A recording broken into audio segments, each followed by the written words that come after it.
विक्रम की नई जिंदगी में वो औरत कौन है जिसके लिए उसने ये सब किया था? और जब सिमरन पहली बार विक्रम के आमने सामने आती है, वो उसे पहचानता क्यों नहीं?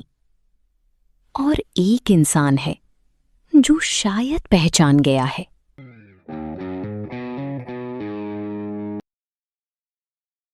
हॉल में रोशनी उस किस्म की थी जिसे रईस लोग बहुत नाप तोल कर चुनते हैं, न इतनी तेज कि चेहरे की एक एक लकीर साफ दिखे, न इतनी मध्यम कि नजरों से नजरें मिलाने में हिचकिचाहट हो। बस एक सुनहरा सा हल्कापन जो हर चीज को उसकी असलियत से थोड़ा ज्यादा महंगा और चमकीला दिखाता था। छतों से लटके भारी झाड़ फानूसों की पीली रोशनी संगमरमर के ठंडी फर्श पर इस तरह थरथरा रही थी जैसे पानी पर कोई अदृश्य लहर हो, जो दिखाई तो देती है पर जिसे मुट्ठी में नहीं भरा जा सकता। मैं उस हॉल के भारी दरवाजों के बीच एक पल के लिए रुकी, भीड़ से थोड़ा हटकर, साए की तरह। पिछले 6 महीनों की तन्हाई ने मुझे एक चीज बखूबी सिखा दी थी, कमरे को पढ़ना। प्यार का असली मतलब यही तो है, ये समझना कि कौन हाथ मिलाते वक्त मुस्कुरा रहा है और कौन सिर्फ अपनी ज़रूरतें तौल रहा है, किसकी हंसी असली है और कौन महज इसलिए खिलखिला रहा है क्योंकि सामने वाला रसूखदार है। ये हुनर मेरे लिए ना नहीं था, बस अब इसके लिए मुझे एक नया नाम मिला था, सिमरन माथुर। बाईं तरफ वेटर सफ़ेद दस्ताने पहने एक अजीब सी खामोशी ओढ़े खड़े थे, जैसे अमीरों को खाते पीते देखना उनके वजूद का हिस्सा बन चुका हो। दाईं ओर एक बड़ी स्क्रीन पर नए प्रोजेक्ट की तस्वीरें तेजी से गुजर रही थीं।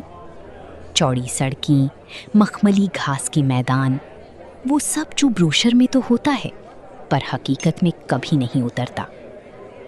और उन सब की बीच उस कोने में हाथ में विस्की का गिलास थामे वो खड़ा था, विक्रम। मैंने उसे पहचाना। कहने को तो वो मेरा पति था, 8 साल का लंबा साथ था, उसे पहचानना कौन सी बड़ी बात थी।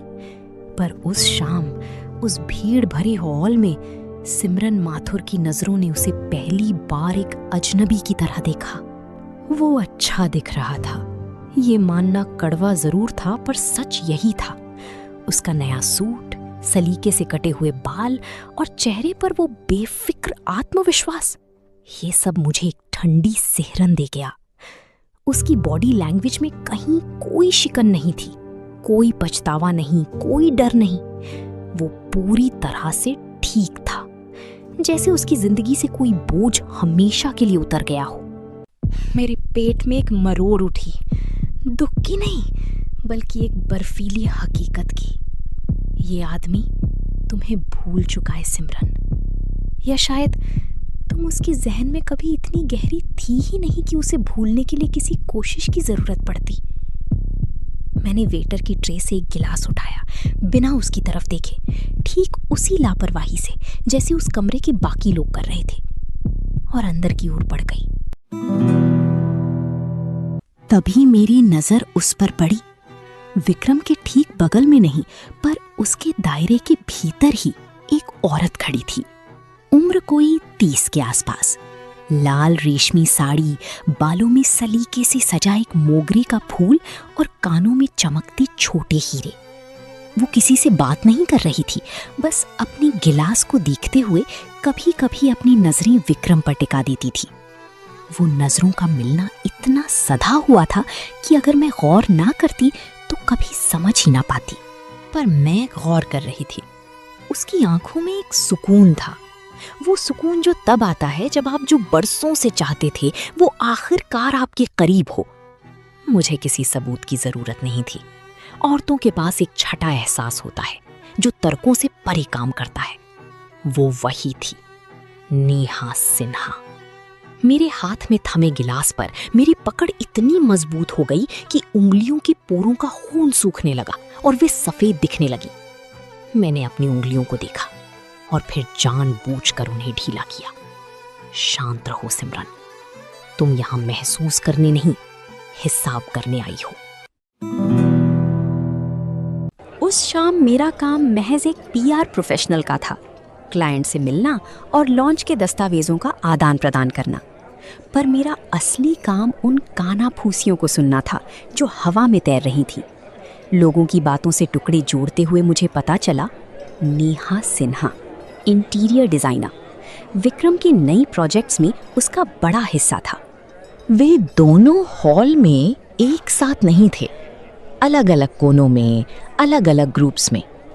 पर 1 घंटे के भीतर उनकी नजरें 3 बार मिली। कोई मुस्कान नहीं, कोई इशारा नहीं, बस एक पल का पहचान वाला ठहराव, और फिर दोनों अलग। किसी को कानों कान खबर नहीं थी कि इस खामोशी के पीछे क्या पक रहा था। यहां नहीं हैं आप? मैं मुड़ी। एक शख्स खड़ा था, 35 के आसपास, औसत से थोड़ा लंबा। उसकी आंखों पर लगा चश्मा थोड़ा टेढ़ा था और उसकी टाई की गांठ ढीली थी, जैसे उसे इन औपचारिकताओं की परवाह ना हो। पर उसकी आंखें, वे बहुत तेज थीं। उनमें वो चालाकी थी जो सिर्फ उन लोगों में होती है जो सच के पीछे भागते हैं। जी हाँ, पीआर फर्म से हूँ, मैंने अपनी आवाज को पूरी तरह सपाट रखते हुए कहा। अर्जुन मेहरा, इसी शहर का पत्रकार हूँ, बिजनेस और क्राइम बीट देखता हूँ। उसने हाथ आगे बढ़ाया। हाथ मिलाते वक्त उसकी हथेली ठंडी थी। बिजनेस और क्राइम, इन 2 शब्दों का मिलन इस शहर में बहुत आम था, और शायद इस हॉल में भी। सिमरन माथुर।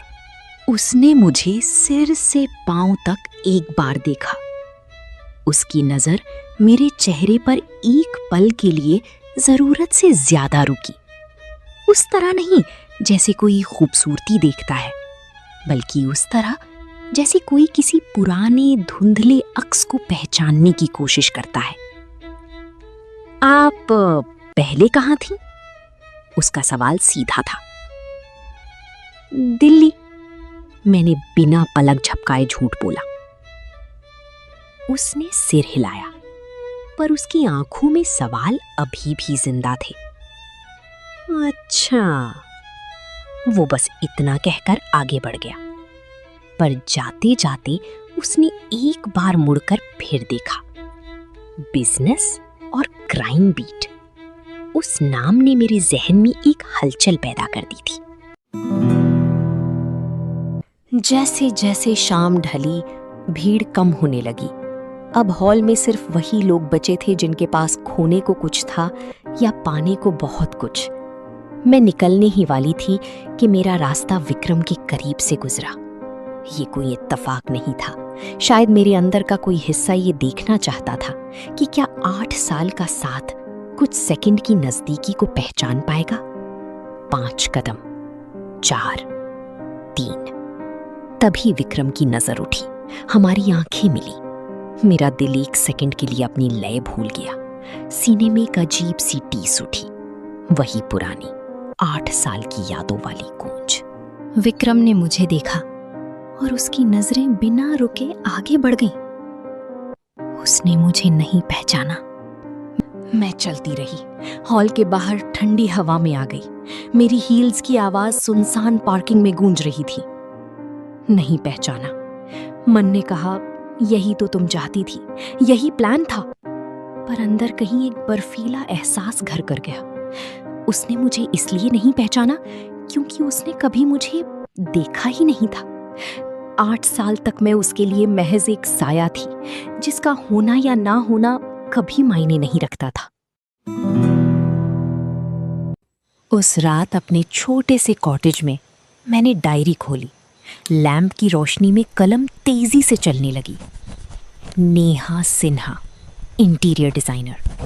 अर्जुन मेहरा, पत्रकार, बिजनेस और क्राइम। विक्रम, जिसने अपना गुनाह अपनी कामयाबी की नींव बना लिया है। न्यूज़ पोर्टल पर एक हेडलाइन चमक रही थी, ओबेरॉय रियल एस्टेट में विदेशी निवेश का बड़ा धमाका। मेरी मौत के नाम पर लिया गया 3 करोड़ का इंश्योरेंस क्लेम तो महज एक मोहरा था। असली खेल तो अब शुरू हुआ था। मेरे पास वो प्रिंट आउट था, वो पॉलिसी थी, पर क्या एक महंगा वकील उसे नहीं झुठला देगा? मुझे किसी ऐसे की जरूरत थी जो इस सिस्टम की नसें पहचानता हो, जिसे पता हो कि फाइलों के पीछे के राज कैसे निकाले जाते हैं। बिजनेस और क्राइम बीट, अर्जुन मेहरा। मैंने लैपटॉप खोला। अर्जुन मेहरा को ईमेल लिखना मुश्किल नहीं था, बस एक छोटा सा मैसेज। कल की शाम की बातचीत के संदर्भ में एक स्टोरी आइडिया है जो आपकी बीट से ताल्लुक रखता है। जवाब आने में 3 घंटे लगे। कब मिले? मैंने शहर के गुमनाम से कैफे का पता भेजा, न्यूट्रल ग्राउंड, जहां कोई किसी को नहीं जानता। लैपटॉप बंद करते ही कमरे में फिर से खामोशी छा गई। बाहर आसमान अब साफ था, पर हवा में एक तूफान की आहट थी। मुझे पता था कि ये रास्ता आसान नहीं होगा। एक एक कदम फूंक फूंक कर रखना होगा। अब इस कमरे में सिर्फ मैं नहीं थी। अब एक और किरदार इस शतरंज की बिसात पर आ चुका था, और खेल अब धीरे धीरे अपने असली रंग दिखाने वाला था। एपिसोड 3 में अर्जुन और सिमरन की पहली असली मुलाकात।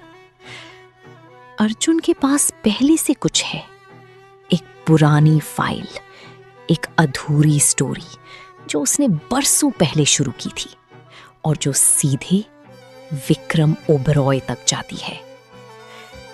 और नेहा जो उस रात उस आलीशान हॉल में थी, वो सिर्फ वही नहीं है जो दिखाई दे रही है।